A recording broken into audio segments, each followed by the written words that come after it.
मेरा नाम सीए कैलाश मंत्री है। आज हम बात करते हैं अल्कोहलिज्म और ड्रग एडिक्ट पे। आज अल्कोहल पे ज्यादा बात करेंगे। अल्कोहलिज्म एक तरह की बीमारी है, ये मेंटल इलनेस है और इसको कोई भी फैमिली मेंबर समझ रही नहीं है कि बीमारी क्या है। डॉक्टर पास जाते हैं, उनको एक ही सलाह मिलती है कि इसको रिहैब में डाल दो, और जबकि आप देखो कि 90% पेशेंट जो रिहैब में डाले जाते हैं वो ठीक होते ही नहीं है और वापस आके डर जरूर जाते हैं। उनको जेल जैसा एक्सपीरियंस होता है और डर जरूर जाते हैं और 3 से 6 महीने तक वो लोग कोशिश करते हैं कि ड्रिंक नहीं लेवें, और अगर लेवे तो घर वालों को पता नहीं चले, और धीरे धीरे वापस वो वैसे ही शुरू कर देते हैं। रिहैब एक सॉल्यूशन नहीं है ये बीमारी को ठीक करने के लिए।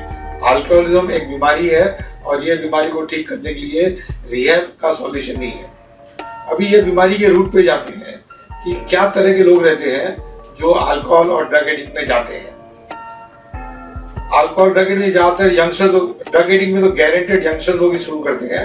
अल्कोहलिज्म कोई भी उम्र में आदमी ये शुरू कर सकता है, मगर जब आदमी का दुख ज्यादा होता है, टेंशन ज्यादा होता है, स्ट्रेस ज्यादा होता है, हेल्पलेसनेस की फीलिंग होती है और एक ख्याल आता है कि जैसे कोई मेरी बात सुन रहा नहीं है, और इसके लिए आदमी ड्रिंक में जाता है। क्या दारू पी के आदमी को जोश ज्यादा आता है? यस। क्या दारू पी के बाद में आदमी ज्यादा चिल्ला के बात करता है, तोड़फोड़ करता है? यस। दारू पीने के बाद में एक अलग शक्ति आती है उसको कि जो जितने भी उसके ख्याल जो दबे हुए रहते हैं उसको वो एक्सप्रेशन दे पाता है। एक सर्वे किया गया था, हम लोग कम से कम 50 पान वाले के पास में गए और पूछा जाके उनको कि क्या तरह के लोग हैं जो गुटखा खाते हैं, तंबाकू खाते हैं, खैनी खाते हैं। तो सबका एक ही रिप्लाई था कि जो लोग लाइफ में कुछ कर नहीं पाए और उनकी इच्छा थी कुछ करने की और वो कर नहीं पाए, वैसे लोग थोड़े टाइम के लिए गुटखा, तंबाकू ये सब खा के थोड़े टाइम के उनको लगता है कि मैं कुछ हूँ। तो ये मैं कुछ हूँ ये फीलिंग लाने के लिए लोग नशे में जाते हैं और फिर ये लोग बहुत बड़ी बड़ी बातें भी करते हैं। हम तो ये कर सकते हैं, हम तो वो कर सकते हैं, हम इसको मार सकते थे, वो कर सकते थे। ऐसे सब जो ख्याल उनके थे, जो वो करना चाहते थे और नहीं कर पाए, वो सब चीजें बोलते हैं। क्या दारू पी के ये लोग घर पे आके जाल झगड़ा करते हैं? हाँ, जाल झगड़ा करते हैं, खास करके बीवी से। जो भी उनकी पेंट अप फीलिंग रहती है वो सब दारू पीने के बाद में वो निकालते हैं, अपना फ्रस्ट्रेशन निकालते हैं और दूसरे दिन फिर माफी मांगते हैं, सॉरी बोलते हैं कि मैं गलत हो गया। ये ड्रिंकिंग के हार्मफुल इफेक्ट देखते हैं। ड्रिंकिंग के शरीर पे बहुत ही हार्मफुल इफेक्ट आते हैं। कोई आदमी ज्यादा ड्रिंक पीता है तो उसकी किडनी डैमेज होती है, लीवर डैमेज होते हैं, प्रोस्टेट का प्रॉब्लम होता है, मेमोरी लॉस होती है, ब्रेन डैमेज होता है, ब्लड प्रेशर बढ़ता है, हार्ट में प्रेशर आता है, डायबिटीज बढ़ते हैं। इसके बहुत सारे इफेक्ट्स होते हैं जो उसके शरीर होते हैं। मगर इस तरीके से फैमिली मेंबर उसको रिहैब में डालने की बात करते हैं, उसके इमोशन को कितना हर्ट करते हैं उनको अंदाज नहीं है। रिहैब में बगैर उनके परमिशन के, बगैर उनको समझा के, जो रिहैब में जो लोग गाड़ी मंगवाते हैं, 4 जन आते हैं, गाड़ी में उठा के लेके जाते हैं, वो उनके इमोशन को कितना डैमेज करते हैं ये उनको मालूम नहीं होता है।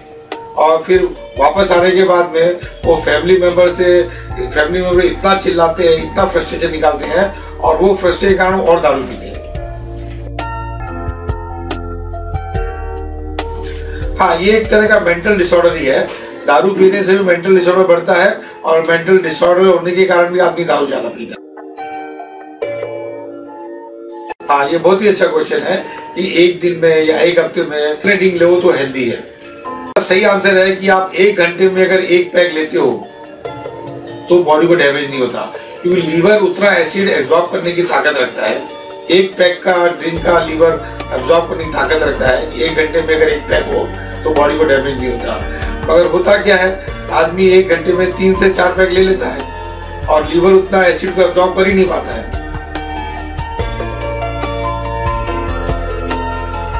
यंगस्टर्स अगर अल्कोहल में अगर आते हैं या ड्रग में जाते हैं तो बेसिकली उनके पेरेंट्स से उनके बड़े गरज रहते हैं, बहुत खराब फीलिंग कैरी करते हैं और इसके कारण ही वो लोग इसमें आते हैं, ड्रिंक और ड्रग्स में।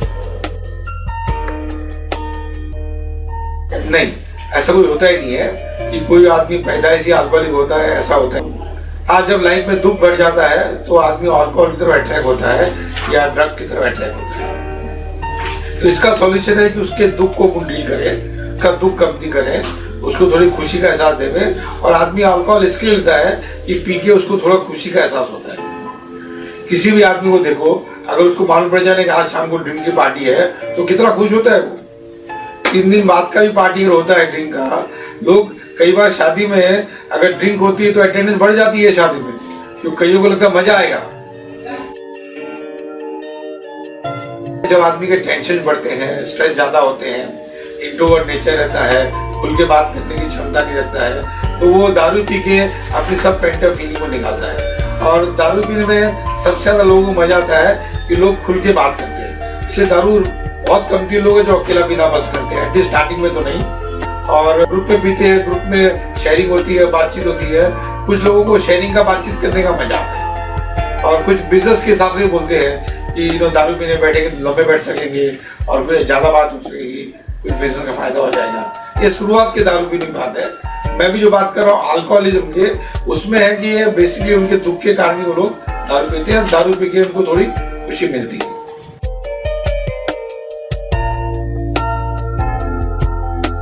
मेडिसिन का कोई तरीका ही नहीं है कि किसी दारू का आदमी का दारू छुड़ा दे। मैंने देखा कई प्रथा चल रही है, कई मिथ है कि हम बाबा पर जाएंगे और उनको कोई ताबीज देंगे और वो दारू पीने दारू छोड़ देगा। कोई बोलते हैं दवाई खाने मिला दो, तो ये अगर ये दवाई खाने मिला के खिला दोगे तो दारू पीना छोड़ देगा। ये इसका सॉल्यूशन नहीं है। और इसका सॉल्यूशन है कि उसके दुख को डील करो, उससे बातचीत करो, उसको समझने की कोशिश करो। और वो खुद भी दारू छोड़ना चाहता है, वो खुद भी दुखी है, उसको खुद को ही मालूम है कि मेरा लीवर डैमेज हो रहा है, मेरा किडनी डैमेज हो रहा है, मेरा ब्लड प्रेशर बढ़ रहा है, उसको खुद को ही मालूम है। बट क्या होता है, स्टार्टिंग में वो दारू पीता था, अब दारू उसको पी रही है। अब उसको दारू पे चलता ही नहीं है। उसको अगर दारू नहीं पीऊंगा तो मेरे हाथ से करेंगे, मैं कुछ काम नहीं कर पाऊंगा, मेरे को रात को नींद नहीं आएगी। तो उसकी भी हेल्पलेस है समझो। और इसमें पूरी फैमिली को ही आना चाहिए काउंसलिंग के लिए। अगर किसी की दारू छुड़ानी है, किसी की ड्रग छुड़ानी है, तो पूरी फैमिली अगर साथ में आवे 5 से 10 घंटे के लिए, तो ये अच्छा तरीका है कि उसकी दारू छुड़ाने के लिए रखना पड़ेगा, उसको डिटॉक्स करना पड़ेगा। और मगर उसमें जो उसका जो पार्टिसिपेशन रहेगा, उसमें जो उसका जो सहयोग रहेगा दारू छोड़ने में, वो बहुत लंबा चलेगा। रिहैब सेंटर चलाते कौन है? 90% रिहैब सेंटर वो लोग चलाते हैं जो एक बार कभी अल्कोहलिक थे और आज उनकी उम्र हो गई है, उम्र के कारण दारू छोड़ दी है। अब वो बोलते हैं दारू छोड़ना चाहिए, दारू नहीं पीना चाहिए। और ये लोग इतने स्ट्रिक्ट लोग रहते हैं, इतना डिसिप्लिन को इम्पोर्टेंट रहता है और इतना टॉर्चर करते हैं पेशेंट को कि पेशेंट को जेल का एक्सपीरियंस होता है।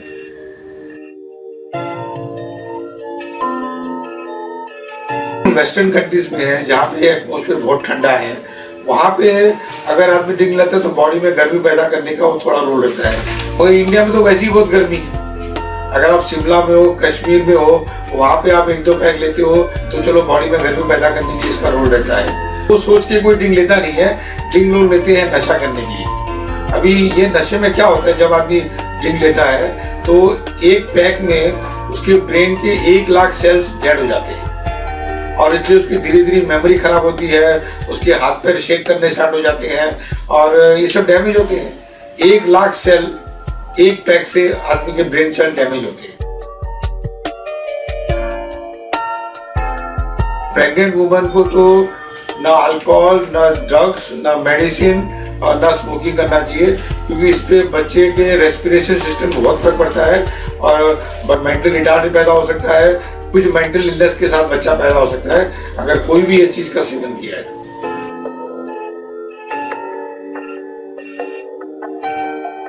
अल्कोहल फिजिकल बीमारी को बुलावा देता है मगर मेंटली आदमी को थोड़ा रिलैक्स करता है। बट ये स्ट्रेटेजी सही नहीं है माइंड को रिलैक्स करने की। माइंड को रिलैक्स करने की और भी अच्छी स्ट्रेटेजी है, जिसमें अल्कोहल का जो साइड इफेक्ट जो होता है, जो बॉडी को डैमेज करता है, वो भी नहीं हो और वो मेंटल भी वो पीसफुल फील कर सके। अभी ऐसे नई टेक्निक आई है।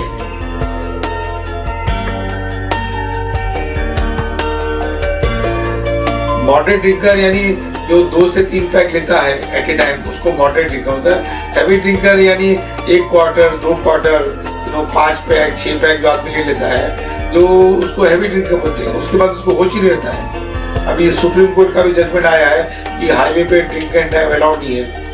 नहीं है, क्योंकि देखा है कि दारू पीने के बाद में सबसे ज्यादा एक्सीडेंट्स होते हैं। अल्कोहलिज्म पे जोर मत दो, आप जाओ जोर दो कि अल्कोहल में क्या कारण से लेता हूँ। तो अल्कोहल में लेता हूँ टेंशन के कारण, स्ट्रेस के कारण, दुखीपन के कारण, अपनापन की फीलिंग नहीं है उसके कारण, उसको डील करो ना। अल्कोहल जो अपने आप चला जाएगा।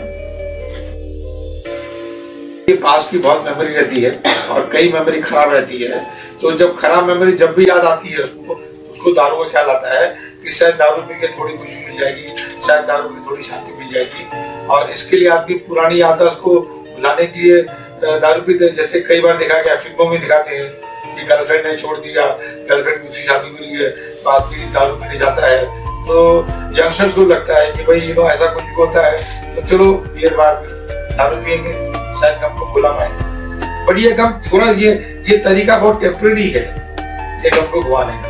तो सही तरीका है, अगर कोई गर्लफ्रेंड चली गई तो दूसरी गर्लफ्रेंड ढूंढो, और दारू पीने तो कम ही चांसेस रहेंगे दूसरी गर्लफ्रेंड मिलने। दारू पीने से ब्लड प्रेशर हाई होता है, और ब्लड प्रेशर हाई होता है तो हार्ट अटैक के आने के चांसेस ज्यादा होते हैं।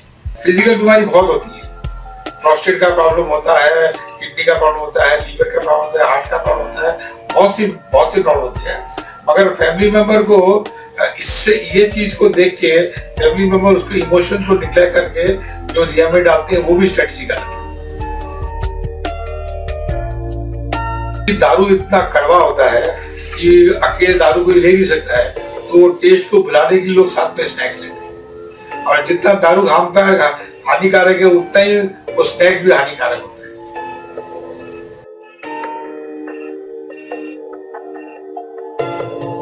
जिसको आदत पड़ गई है दारू पीने की, उसको रोज की रोज दारू की इच्छा होती है, और रोज मिले तो वो ज्यादा खुश होगा दारू पीने। दारू एक तरह का एसिड है, और एसिड में सभी चीज बनते हैं, तो ये तो अपने बॉडी के बहुत नाजुक नाजुक पार्ट्स हैं, तो इसको भी अगर एसिड में बहुत देर तक रखा जाएगा तो डैमेज होती है पार्ट्स।